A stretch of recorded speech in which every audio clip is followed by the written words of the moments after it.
Hello, everybody, and welcome to Shadow at Night. This is Tuesday. I was going to say April again. I've been saying April. It's a month that starts with A. It's August, obviously. Obviously, it's August. August 27th, 2024. On the show tonight, a special announcement about a meeting, a public meeting, public information meeting regarding the Winnipeg Metropolitan Region Board's plan for Winnipeg 2050. So that announcement is coming up in just a couple of minutes.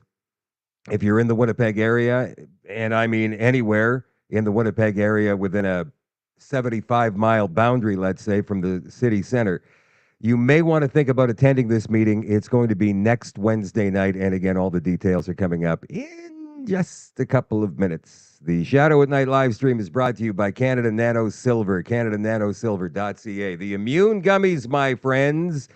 Cold and flu season is coming up after all, and who knows what else they're going to throw at us. Monkeypox season, maybe. Maybe it's some new strain of COVID-19. Maybe it's bird flu. Who knows? Maybe it's some sort of wintertime encephalitis. They've got these new mosquitoes, and they actually come out in the winter. And they're huge, and they carry this eastern equine encephalitis. Yeah, it's kind of crazy, right? But you want to buck up your immune system regardless. Immune Gummies. Simplify your daily immune support with convenient and delicious Nano Silver Immune Gummies. Each serving contains powerful triple action Nano Silver, the silverceutical technology, my friends. Elderberry, vitamin C, zinc, vitamin D3. This will help supercharge your immune system so you're safe from all of that crap they're going to throw at us. Safe and proven Nano Silver technology works alongside your body's immune system to help you stay healthy and strong for everything that life throws at you. And they taste very good as well. Berry lemonade.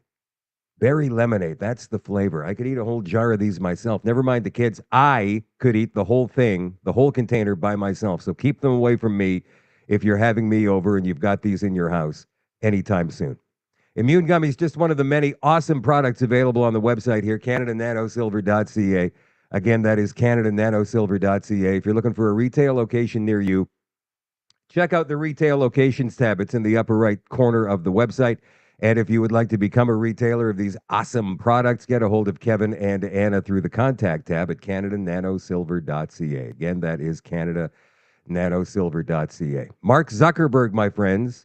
Mark Zuckerberg admitted in a letter to the House Judiciary Committee yesterday. This news came out as I was on the air last night interviewing the amazing and brave Lisa Robinson, city councillor for the city of Pickering in Ontario, that Mark Zuckerberg writes this letter to the House Judiciary Committee in the United States admitting censorship on his Meta platforms because of pressure from the Biden White House. We will read the letter to you and then explore the possibilities and how it affects other countries, because it does, and it has, and it will continue to in just a few minutes. That is the lead story tonight on the Shadow at Night live stream. Hello, everybody. Bill, how you doing? Yes, I suppose you could say they're vitamin supplements. Absolutely. CanadaNanoSilver.ca. Hello, Paul, watching in Tyndall, Manitoba. John is watching tonight. Mimi is watching in Austin Feld. Hello, Chris, Trent. Regina's watching in Arizona tonight. Doreen is watching in Brandon. Hello, Robert, watching in Kelowna. Sharon is watching from Quebec. David is watching in Spruce Grove, Alberta. Hello, Sashita in Kingston. Angela's watching tonight. Says, I'm sick and tired of everything that's going on in the world. I can't take it anymore. Oh, Angela, you know what? You have got an entire group of people here who feel the exact same way. I wake up every morning going, what a nightmare. And then when you realize it's real, you just keep going. That's what you do. You can find support in the group here. Now, I understand last night, even though I couldn't find any horrific messages in the comment section last night, that we did have some kind of a troll in the comments last night, but I couldn't find anything horrible. Then again, there's 1,000 comments, so maybe I missed something. So if you saw anything horrendous last night, I'm not talking about something that may have hurt your feelings. I'm talking about something horrendous. Absolutely outrageous, uncalled for, and unacceptable. Unacceptable views. You message me on Facebook and send me a screenshot of exactly where it is, the time it was written down, and then I can go ahead and remove it. But I can't go through 2,000 comments or 1,500 comments. I just haven't got the time for that or the patience. Hello, Crystal watching in Carrot River. Diane is watching in Regina. Bren is watching in Cambridge, Ontario tonight. Over to Rumble. It's been a while since I've gone and said hello to the Rumble people. Jimmy James, Dyson Dorsa, Nana Sue, Vilma, Hush Baby, Cosford, Jennifer Jupiter, T. Fraz, Stump Slayer, Ashley, Esky Dog, Muffin 57. Hello, you guys. How are you doing over on Rumble? Thank you for being here tonight. Whichever platform you're watching on, whether it's Facebook or YouTube or whether it's Twitch or X or Rumble or Telegram, or if you're an all-access member where the show continues after 9 o'clock Central each weeknight, shadowdavis.com. Give us a like and a share. Let's get this information out to as many people as we possibly can. As many people as we possibly can. It's very, very important that we do that. So let's go ahead and start doing that. If you're not doing that, if you are and you have been doing that, thank you very much for all of your efforts because it's important. People need to know. That's one of the purposes of this show is to share information, proper, correct information, right? And if I am extrapolating on something or offering you an opinion about a fact that we've already talked about, I'll let you know. You guys will know when I'm opining as opposed to when I'm spewing facts here. This is the letter that came from Mark Zuckerberg to the House Judiciary Committee yesterday evening. On the meta letterhead, here it is. And it's addressed to the Honorable Jim Jordan. He is the ranking member of the House Judiciary Committee. He says, Chairman Jordan, and this goes to all members, obviously, from Mark Zuckerberg. So let's just be clear, if you're joining the show right now, this letter was sent from Mark Zuckerberg of Meta yesterday to the House Judiciary Committee, the U.S. Congress yesterday. I appreciate the committee's interest in content moderation on online platforms. As you are aware, Meta has produced thousands of documents as part of your investigation and made a dozen employees available for transcribed interviews. Further to our cooperation with your investigation, I welcome the opportunity to share what I've taken away from this process. There's a lot of talk right now about how the U.S. government interacts with companies like Meta, and I want to be clear about our position. Our platforms are for everyone. We're about promoting speech. I know some of you are rolling your eyes right now going, oh, please, I've spent enough time in Facebook jail to know the difference. But this is what Zuckerberg says. We're about promoting speech and helping people connect in a safe and secure way. As part of this, we regularly hear from governments around the world and others with various concerns around public discourse and public safety. In 2021, senior officials from the Biden administration, including the White House, repeatedly pressured our teams for months to censor certain COVID-19 content, including humor and satire, and expressed a lot of frustration with our teams when we didn't agree. Ultimately, it was our decision whether or not to take content down, and we own our decisions, including COVID-19 related changes we made to our enforcement in the wake of this pressure. What pressure? What kind of pressure? I believe the government pressure was wrong, and I regret that we were not more outspoken about it. I also think we made some choices that, with the benefit of hindsight and new information, we wouldn't make today. Like I said to our teams at the time, I feel strongly that we should not compromise our content standards due to pressure from any administration in either direction, and we're ready to push back if something like this happens again. In a separate situation, the FBI warned us about a potential Russian disinformation operation about the Biden family and Burisma in the lead up to the 2020 election. That fall, when we saw a New York Post story reporting on corruption allegations involving then Democratic presidential nominee Joe Biden's family, we sent that story to fact checkers for review and temporarily demoted it while waiting for a reply. It's since been made clear that the reporting was not Russian disinformation, and in retrospect, we shouldn't have demoted that story. We've changed our policies and processes to make sure this doesn't happen again. For instance, we no longer temporarily demote things in the U.S. while waiting for fact checkers. Hang on just a second here. I'm getting a message.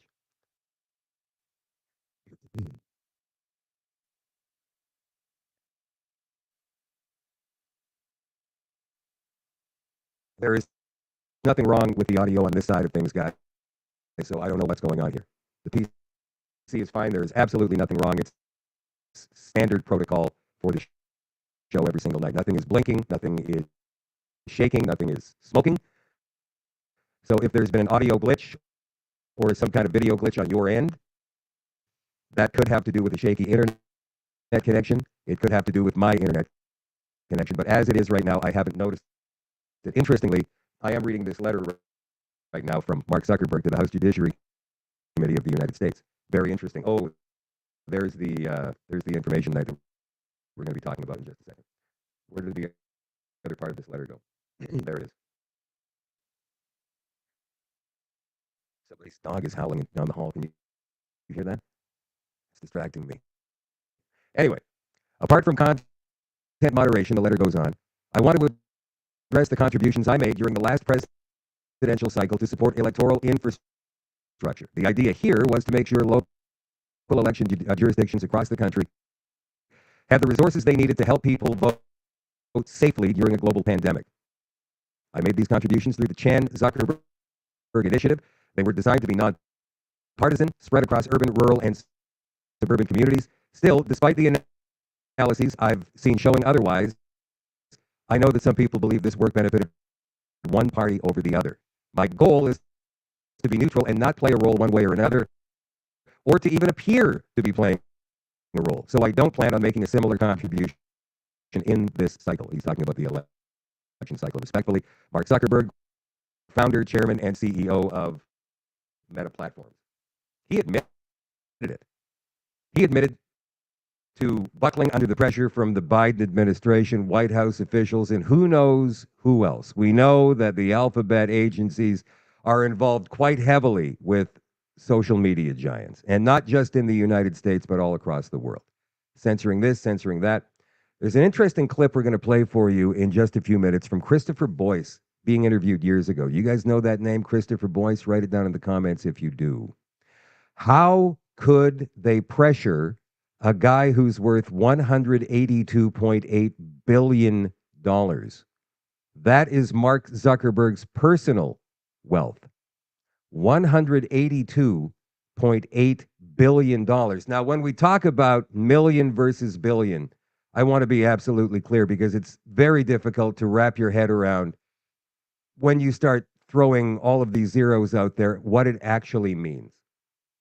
I did this on the extension last night. Tonight, I'll do it on all the socials. 1,000,000 seconds is 11.6 days. That's 1,000,000 seconds, 11.6 days. 1 billion seconds is 31.7 years. That's the difference between 1,000,000 and 1,000,000,000. Now, I know you're not stupid. I know that you understand exactly 1,000,000,000 is more than 1,000,000.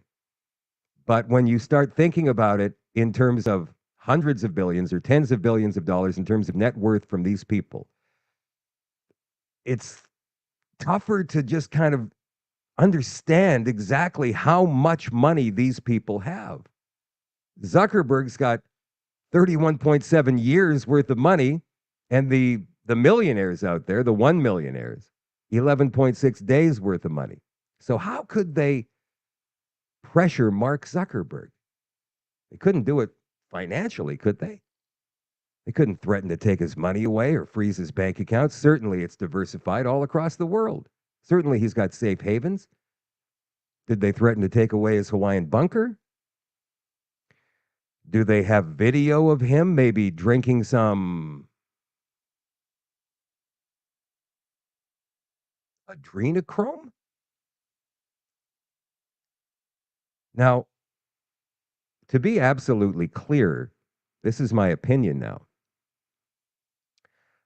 I don't believe that Zuckerberg would buckle to a threat from the White House because of the money and the power that he already holds. I don't think Joe Biden scared him one bit. I don't think anybody from the administration scared him one bit. I think the CIA probably did, and maybe the NSA, and maybe some other alphabet agencies we don't even realize exist. It could be, because $182.8 billion buys you a lot of security and power. And look at what Meta as a company is worth. It's down here. $1.31 trillion.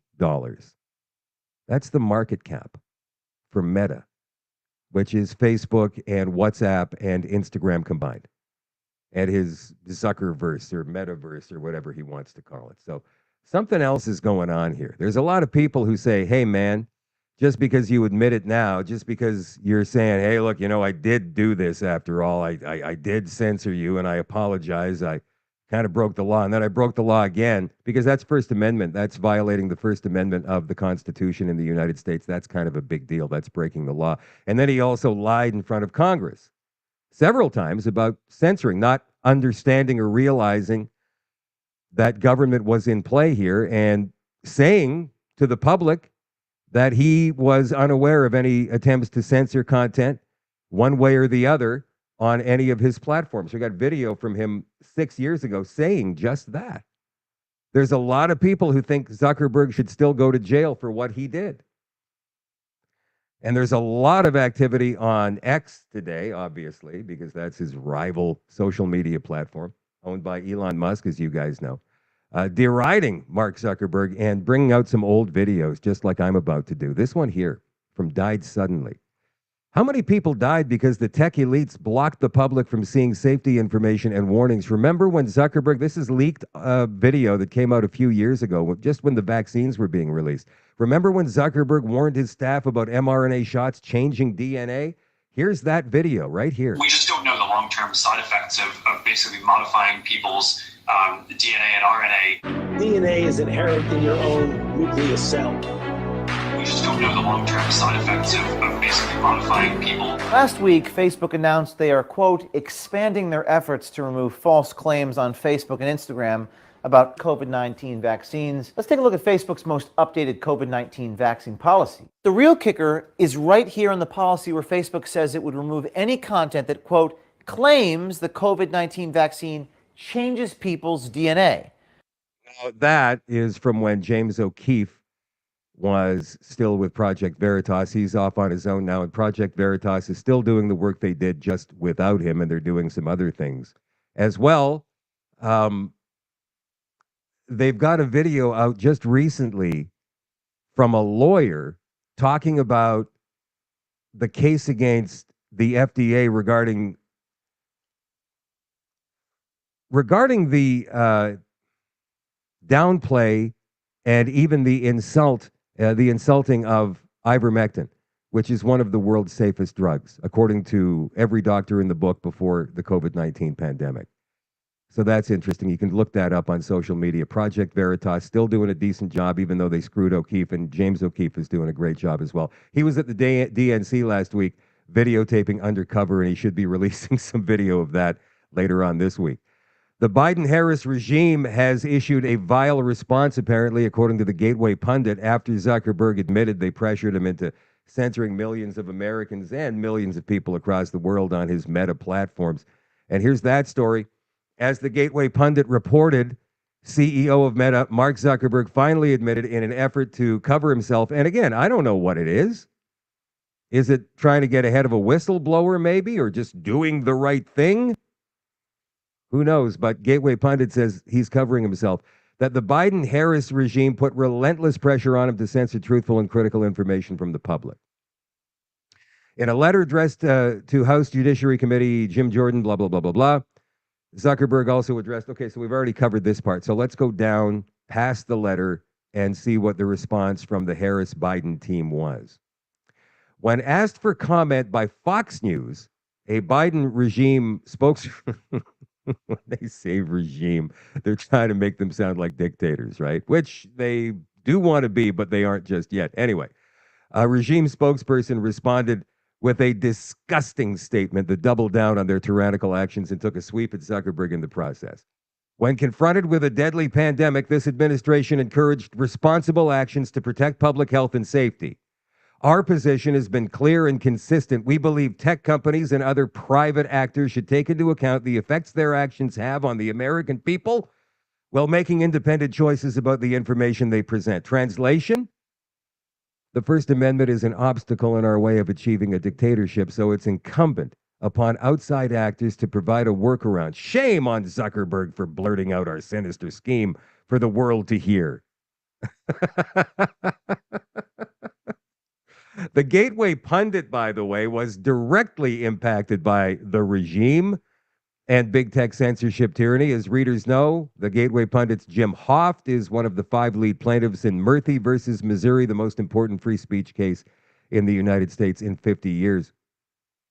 The case originally started after the states of Missouri and Louisiana joined the Gateway pundit, and other individuals alleged the Biden White House and dozens of federal officials and agencies were conspiring with and or coercing social media companies like Facebook and Twitter and others to censor speech of millions of Americans, particularly during COVID and the lead up to and the aftermath of the 2020 presidential election. Here is Mark Zuckerberg talking about how cool Donald Trump is. This may have something to do with it as well. I want to talk about the 2024 presidential election. Okay. Facebook has been a flashpoint in many elections around the world, and you personally have been called out, most recently by former President Trump. This is a big election. What do you think is at stake? Well, I mean, look, it's obviously a very important and it'll be a historic election. I feel like I'm best positioned maybe to talk about what our role will be in it and what we're going to do. And look, I mean, the main thing that I hear from people is that they actually want to see less political content on our services because they come to our services to connect with people. So, that's what we're going to do, where we give people control over this, but we're generally trying to recommend less political content. So I think you're going to see our services play less of a role in this election than they have in the past. And personally, I'm also planning on not playing a significant role in the election. And I've done some stuff personally in the past. I'm not planning on doing that this time. And that includes, not endorsing either of the candidates. Now, look, I mean, there's obviously a lot of crazy stuff going on in the world. I mean, the historic events over the weekend. And I mean, on a personal note, it's, seeing Donald Trump get up after getting shot in the face and pump his fist in the air with the American flag is one of the most badass things I've ever seen in my life. But, and I think, look, at some level as an American, it's like hard to not get kind of emotional about that spirit. He says he doesn't want to be political. So he should have said, you know what? I don't want to talk about politics. Instead, he talks about how cool and badass Donald Trump is. So has he switched teams now? Is he worried that Durov was arrested in France and that the Euros are giving and the South Americans are giving Elon Musk a hard time over X? And he might be next? So he's taking the right side, the common sense side of things now? Is that what he's doing? I find it all very, very interesting. Here's Mark Zuckerberg 6 years ago talking about no evidence that Facebook censors right-leaning Now to news. Mark Zuckerberg's making his first public comments about the firestorm surrounding Facebook, supposedly stopping conservative topics from its trending list. ABC's Rebecca Jarvis is here. She's going to tell us more. Good morning, Rebecca. That's right, Robin. Good morning. And this is the CEO and founder of Facebook speaking out for the first time. His comments coming after a Gizmodo report citing anonymous former employees alleging that employees at the site intentionally suppressed conservative news stories from the trending topics list and forced topics that weren't trending to appear on the list. Well, now the Senate Committee on Commerce has launched an inquiry into the claims, but this morning and overnight, Mark Zuckerberg writing these claims have no merit, that they have launched an investigation, that they have found no evidence that this report is true. But Robin, he says he will stick to his principles. Facebook will stick to their principles. And if they find any wrongdoing, they will proceed. We'll see what happens. All right, Rebecca, thank you. You believe that Mark Zuckerberg has tried to be down the line the whole time and just buckled under the pressure because he was scared that the government was going to throw his ass in jail at the beginning of COVID and then through the 2020 election campaign? You believe that he's a decent guy? Does anybody believe? I think that what is going on right now is just what I said. all of these other social media giants. I mean, Pavel Durov, you guys, still in custody in France, last I checked just a few hours ago, is worth $15.5 billion. They're screwing with the richest man in the world, some of these governments over in Europe and in South America. Elon Musk. I mean, Elon Musk is worth something like $280 billion, which is almost twice the net worth of Zuckerberg. So is he afraid? Are the cabals falling apart? Have you sensed a less suppression on Facebook and Instagram lately? I have. I'll tell you right now that everything I post on this page seems to be getting a fair shake in the last 2 to 3 weeks. Nothing has been suppressed. I mean, there have been posts that have gone over, in terms of reach, 50,000 to 100,000. The views on Facebook for this show have gone up in the last few weeks. I thought it was because I was in Facebook jail for like a year and 3 months, and they just released me. But maybe it's more than that. Are you guys noticing more freedom on Facebook lately? And whether you are or whether you're not, the bottom line is that even though Mark Zuckerberg seems to be getting rid of the fact checkers, or maybe telling them, no, we're not going to suppress this, we're not going to suppress that, we're going to allow freedom of speech. Finally, the government of Canada still got a chokehold on certain things. Let's remember that Justin Trudeau is a totalitarian, wannabe totalitarian dictator with neo-Marxist views. And he doesn't like free speech being out there any more than any other Marxist does. The Marxists in South America, the Marxists in Europe, the World Economic Forum, Marxists, of course. So how much of a role does the Canadian government play in this? Is it the Canadian government that's doing this? I mean, branches of the Canadian government, CSIS, are they the ones? Is there some kind of a secret commission that is sitting around every single night going, okay, Shadow Davis got to come down, Rebel News got to come down, that post is no good, that post is no good, this post is no good? Or is it somebody from another government who's involved in our stuff here? Wouldn't surprise me. The United States has been involved in our stuff before. I mentioned Christopher Boyce off the top of the show. Christopher Boyce was a young man who was working for the CIA in the 1970s. And he was working at a very high level, top secret information area of the Central Intelligence Agency, where certain cables would get sent to him by accident. Believe it or not, that actually happens in these alphabet agencies. And he was seeing all kinds of things he wasn't supposed to see. And his idea of America became much different than it was before he started there, based upon the things he was reading. The government of the United States screwing around with other democratically elected industrialized countries who were supposed to be their allies. And so what he started doing was selling information, secret information, highly top secret information, to the Russian government, at the time the Soviet Union. There was a movie made about his life called The Falcon and the Snowman, starring Timothy Hutton and Sean Penn. And here's an interview, 4 minutes of an interview with Christopher Boyce from about 10 years ago. Like you said, this book has been an opportunity for you to sort of define yourself and let people know from your perspective sort of what the real story is. What is most important for you that people understand about you and your life, and the less savory things that you did during your life, that sort of thing? I mean, what do you want people to walk away knowing about you?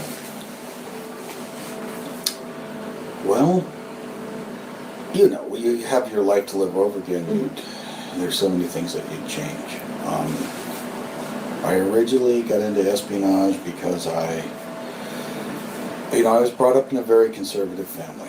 My father was an FBI agent, and I played football, went to Catholic school and all that. But then I grew up in an age of, the assassinations of the Vietnam War and Nixon's impeachment and the race riots. And as I was growing up as a young fellow, my experience of the federal government was that it got worse and worse. Yeah. I saw no improvement in the United States government. And I thought that it had abandoned all those things that I had been taught to love, as a child. And when I went to work as a National Security Agency contractor in a communications vault, part of my original briefing for the clearances was that we were not going to live up to the executive agreement we had signed with Australia to share the information from our joint surveillance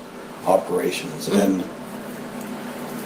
to me, this was just, from my own personal experience, another brick in the wall of what was wrong with the government. And that doesn't justify what I did, but I used it as an excuse to launch a one-man war, as I saw it, on Central Intelligence. And of course that was insane. That was crazy. And I was sent to, and I was a kid, and I was sent to a penitentiary with all this time, to a federal penitentiary. But when the government sends someone to a penitentiary, and so when they sentence someone to time, they haven't sentenced them to death. Right. They shouldn't be putting them in a position where they're going to die with death all around them. And so that's why I broke out of prison, to save my life. And there are things that I did while I was a fugitive. I mean, I was terrified of going back to prison. And I robbed banks while I was a fugitive. And of all the things I've done in my life, that's what I most regret. The bank robberies? Yes, because, that made people afraid. That made people, that affected people for a long, long time. And of all the things that I've done in my life, So that's the story. I mean, we go into his life after breaking out of jail and what he's done since then and all of that stuff. But ultimately, the reason that he was sent to prison for 40 years was because of stealing state secrets, top secret information, and selling it to the Soviet Union because he thought what his own country was doing was wrong. This is before Edward Snowden. This is before Julian Assange. This is Christopher Boyce, who learned that the Americans dabble in everybody else's affairs, not just their own, not just the affairs of their enemies, but the affairs of their allies as well. Who in the United States is controlling the Canadian government?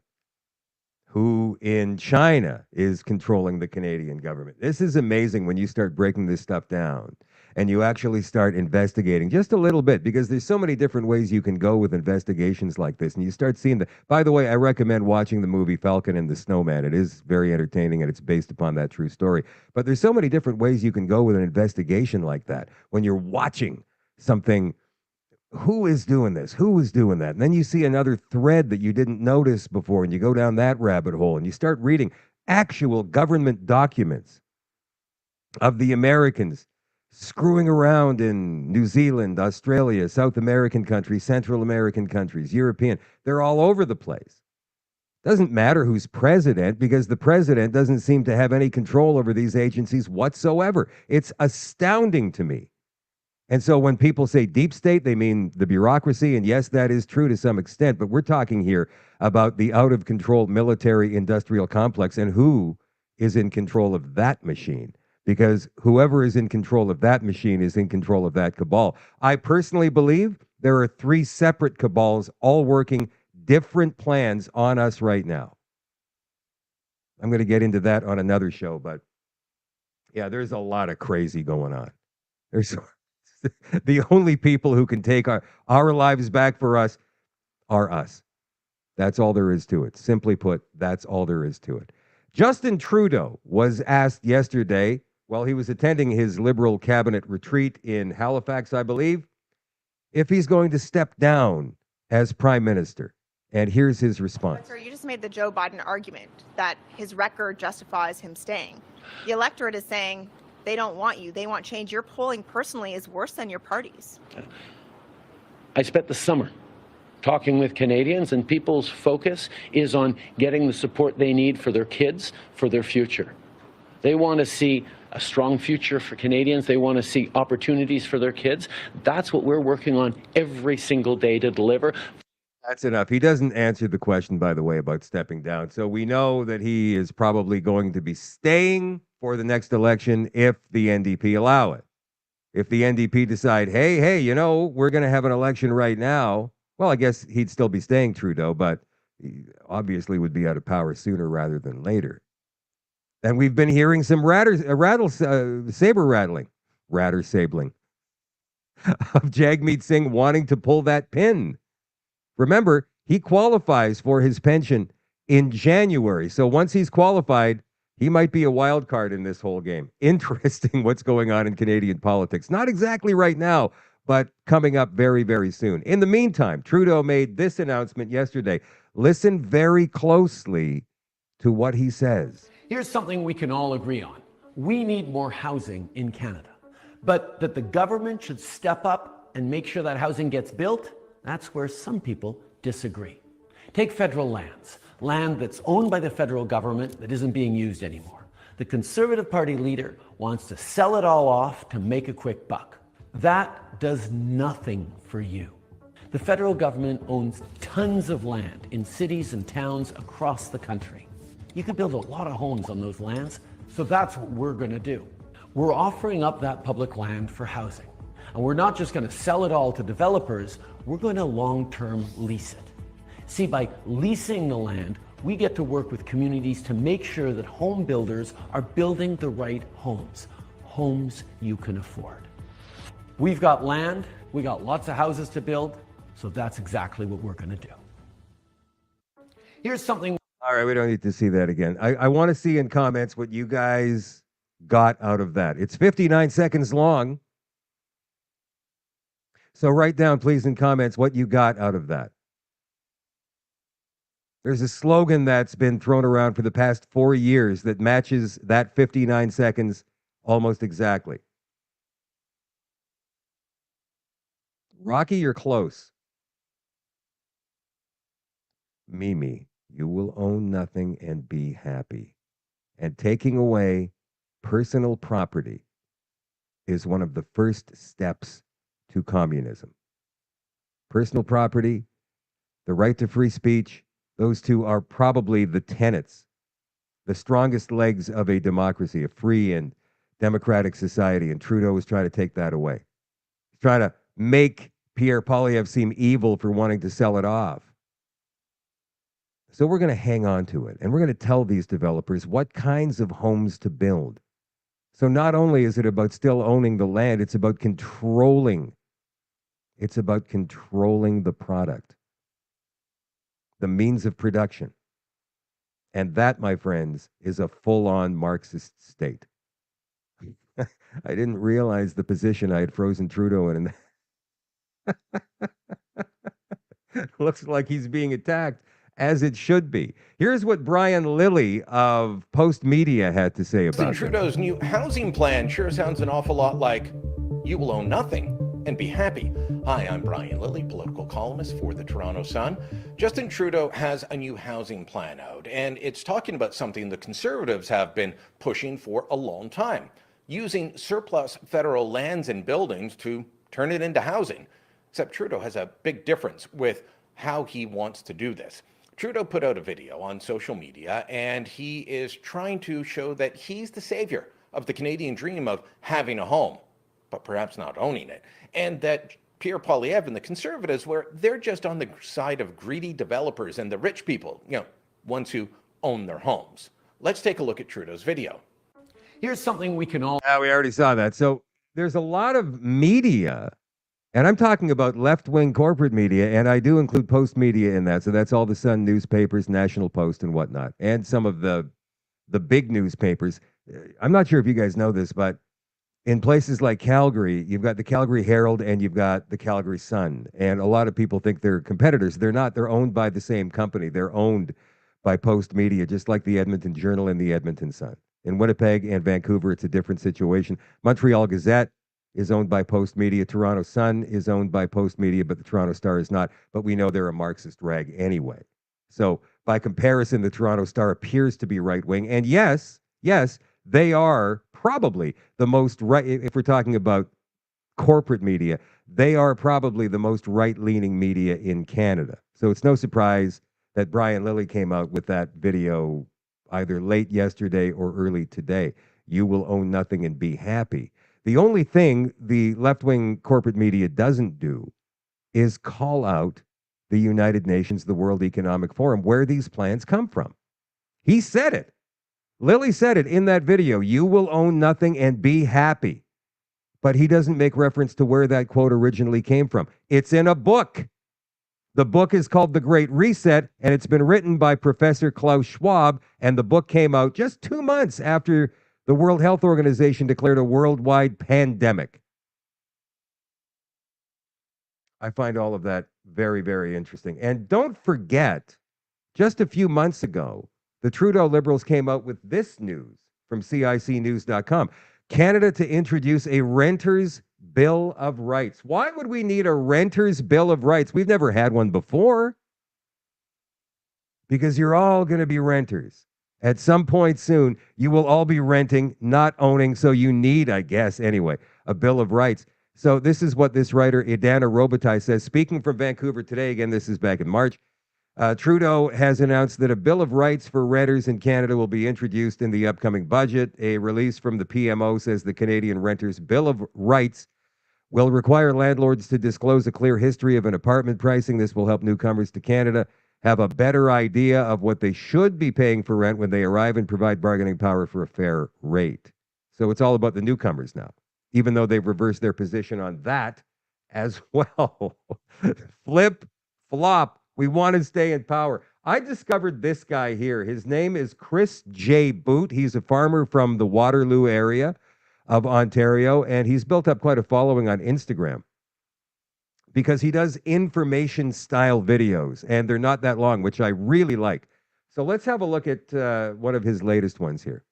Canada, home of the brave, land of the government takes your shit. No, seriously, this has to go public. Farmers in Wilmot County woke up to their crops being completely destroyed. 770 acres of farmland are currently being expropriated by the region of Waterloo. They're planning on making a battery plant for electric vehicles. They're taking farmers' land to do this. Expropriation is when the government says, here's a little bit of money, take it, we're going to take your land. And if you don't take it, we're still going to take your land. So what's happened now? Well, the farmers decided we're still going to plant our crops. It's still our land. Here in Canada, we have farmer protections where if you plant a crop, you have every right to harvest that crop. Well, the government doesn't care. They hired a third-party company to come in and destroy it. The crops were only a couple weeks away from harvest. That's 2.8 million pounds of grain. That's 2.5 million boxes of cornflakes. Garbage. All that food completely destroyed in a world where people are starving. Farmers feed cities. And if this attack on farmland keeps continuing, I'm a little bit concerned about the future. So what can you do? Share this video. We need to shine a light on these cockroaches. They're destroying our food.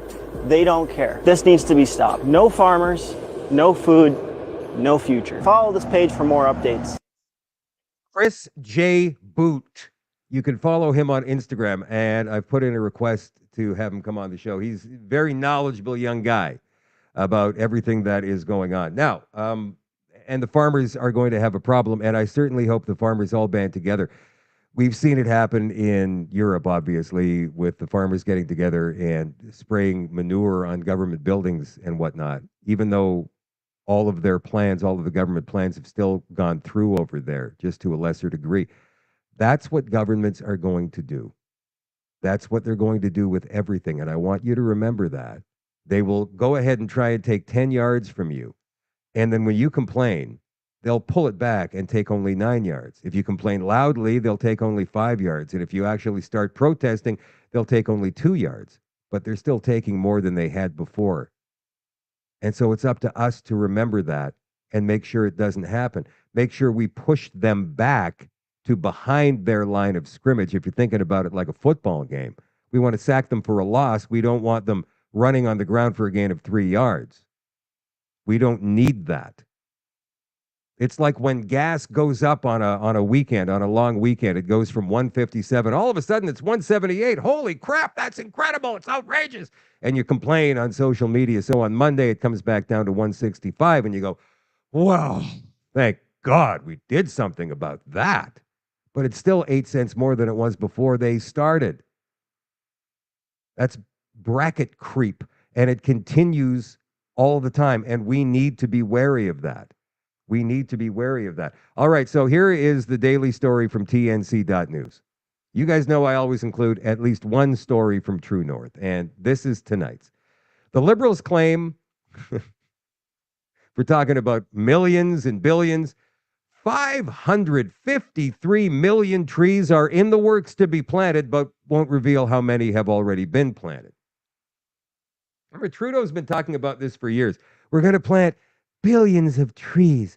We're going to make Canada carbon neutral. First of all, I just looked up exactly how many trees Canada already has before any of this tree planting nonsense became a thing with the federal Liberals. How many trees? Canada is home to 30% of world forests. How many trees do you think exist? And this is just a scattershot guess by these folks here. 8billiontrees.com is the website I'm getting this from, by the way. How many trees are there estimated to be in Canada right now? Like living trees. Just take a guess. It's in the billions, by the way. How many trees in Canada? Yeah, I know, Derek. Canada's not just carbon neutral. It's probably a carbon sinkhole. 8 billion, Suzanne. We got to go higher than that, way higher. 380 billion, Daniel says, that's a little bit too high. Bring it down. 100 billion, higher than that. We're playing the high-low game here. Ha, I like it. Nobody else guessing here? Come on.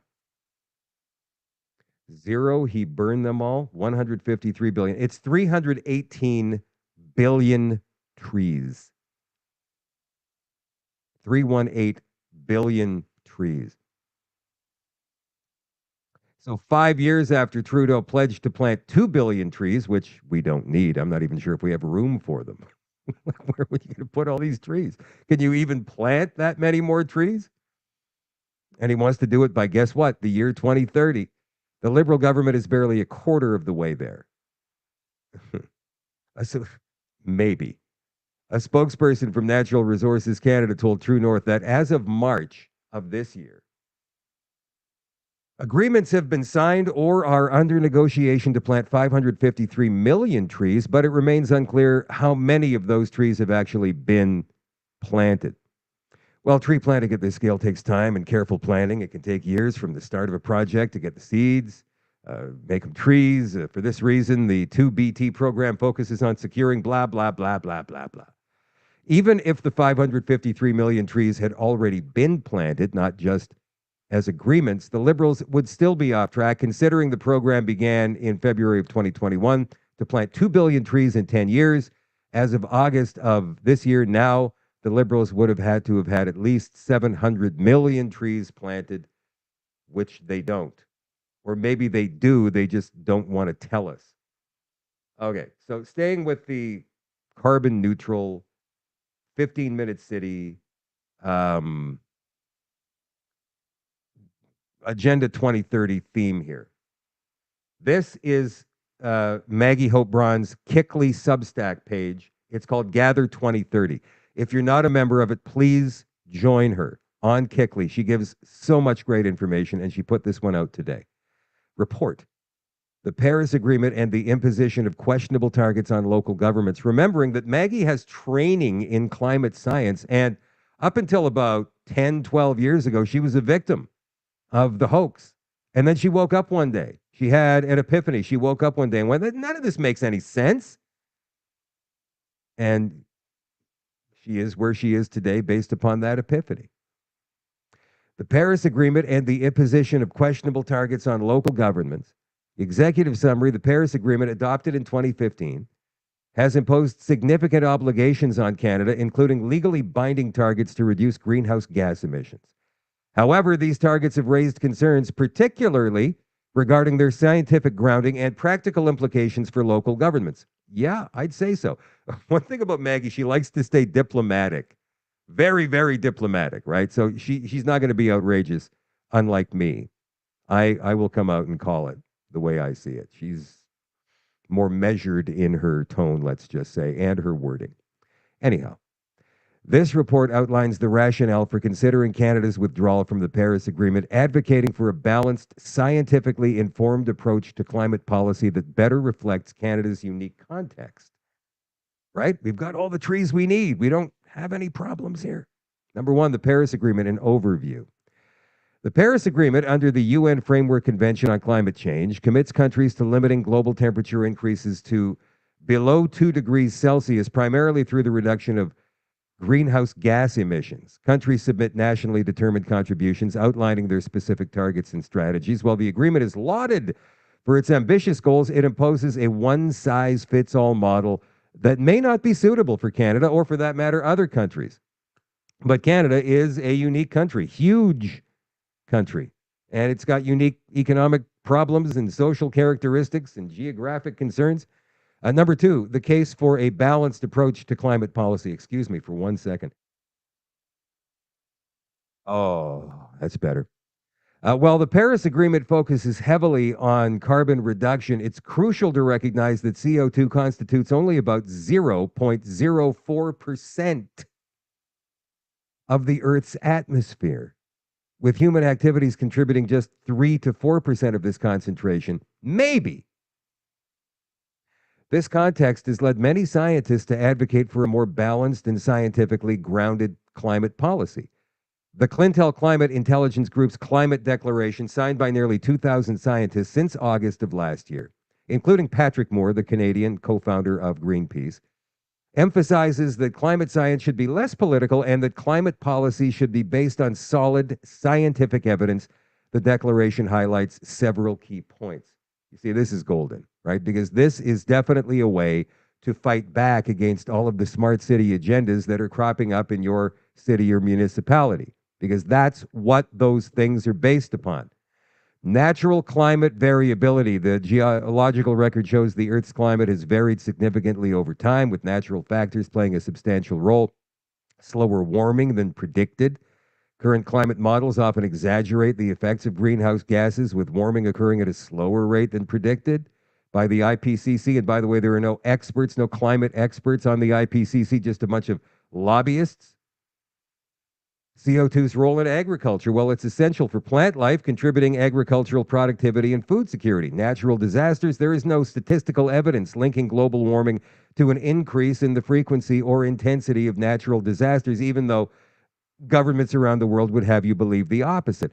Adaptation strategies. The declaration advocates for climate policies that prioritize adaptation strategies using proven, affordable technologies. Remember, while there is no climate catastrophe ongoing right now, nobody wants to see garbage thrown on the ground. Nobody wants to see chemicals polluting our pristine streams and rivers and lakes and oceans. We don't want to see that stuff. I mean, I'm one of these guys that will hang on to a piece of garbage for as long as it takes until I run into a garbage can.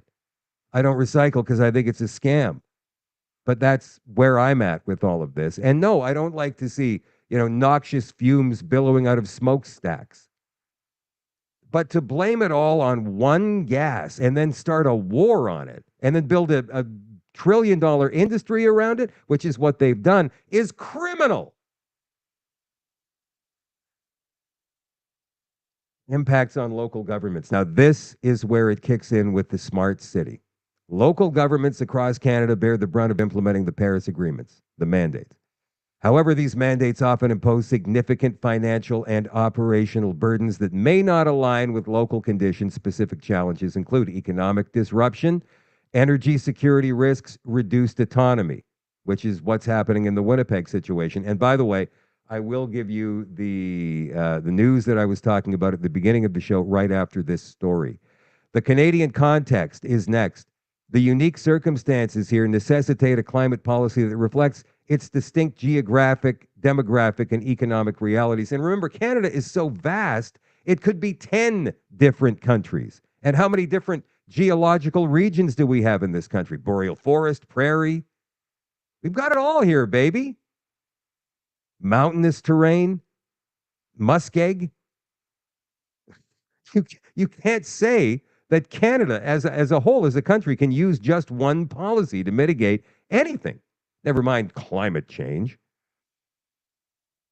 So the vast geographic size and low population density, Canada is the second largest country in the world. Approximately 90% of its land mass is uninhabited.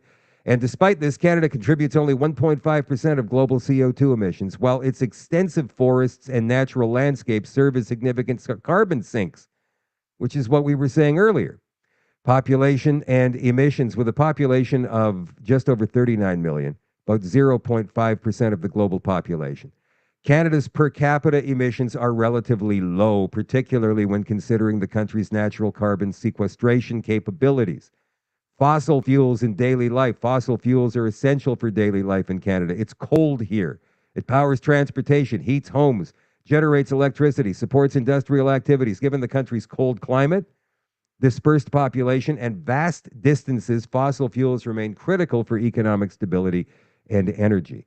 Emergency preparedness. Fossil fuel generators provide essential backup power, highlighting the need for a reliable and flexible energy system. In light of these factors, it's crucial that Canadian climate policy prioritizes the protection of economic stability, mobility rights, food security, and energy security over rigid CO2 reduction targets.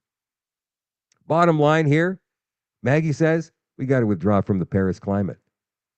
It's well-intentioned. Again, she's really too nice. Imposes targets that don't fully account for Canada's unique circumstances and needs.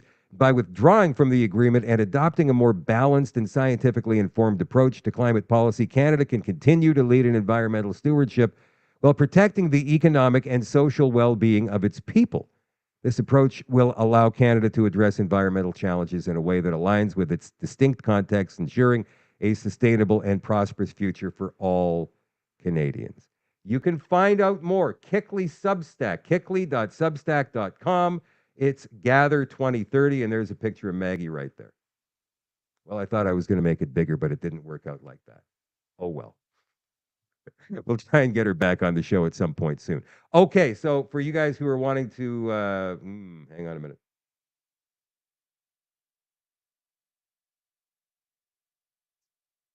Yeah. Is this it here? No, that's a different one. So Ken Drysdale from Manitoba Stronger Together has asked me, because there was a typo in the original poster that we made for this event we're doing next Wednesday night, to not put up the original and wait for the second one to come in. So let's just see if we have it here.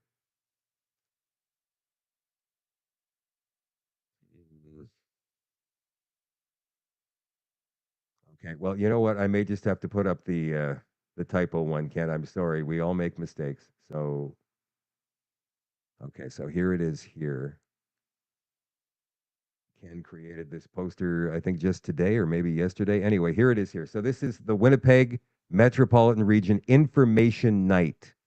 We're going to start seeing this popping up all across social media pretty soon, okay? So this is going to be next Wednesday, September 4th at the Case Community Center in LaSalle from 7 until 9 o'clock. Ken Lee will be there.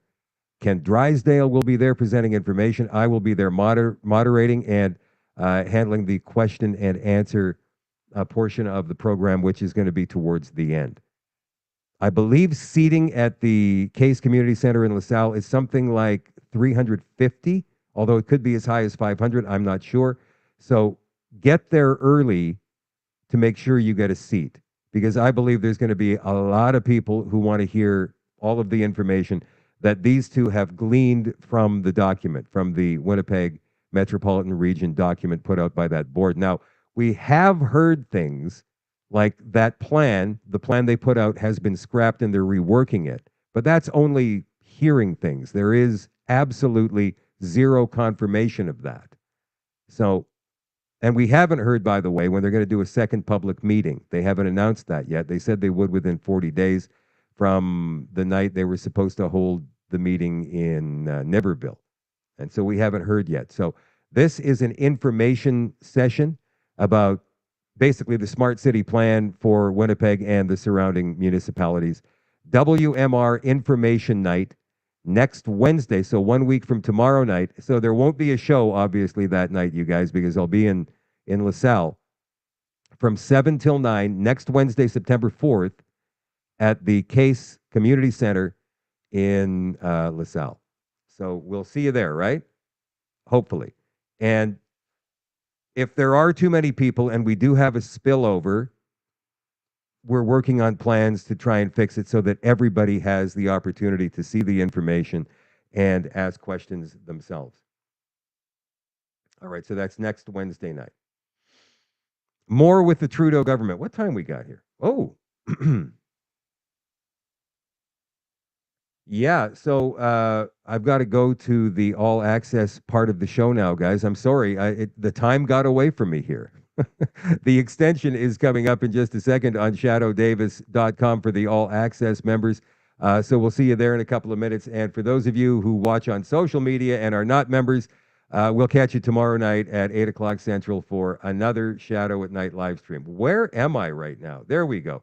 I love you all. I appreciate you all, and I will talk to you soon. Bye for now.